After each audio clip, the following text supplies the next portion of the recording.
Home loan is the best తప్పు. దాన్ని 100 చెప్తారు నెగిటివ్గా, ఇవన్నీ తప్పు. Home loan is the best. ప్రతి వ్యక్తి హోమ్ లోన్ పెట్టుకోవాలి. నీ దగ్గర డబ్బు ఉన్నా హోమ్ లోన్ తీసుకో. Because home loan is coming at today at 7.35.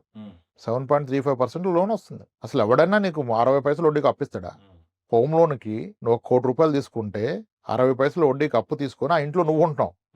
ఎంత గొప్ప విషయం అది. హోమ్ లోన్ తీసుకోండి, ఎడ్యుకేషన్ లోన్ తీసుకోండి, కార్ లోన్ తీసుకోండి. మీకు రీపేయింగ్ కెపాసిటీ ఉంటే, అది మీకు అవసరం అనుకుంటే తీసుకోండి.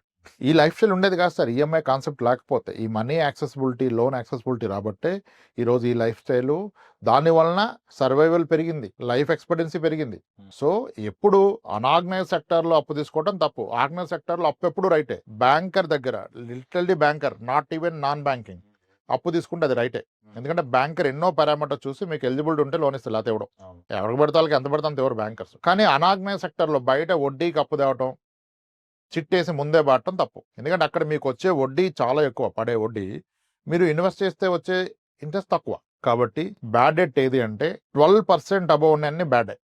ఇక అత్యవసరం అయితే ప్రాణం పొద్దంటే తప్ప 12% పర్ ఇయర్కి మించిన అప్పు తీసుకోవద్దు.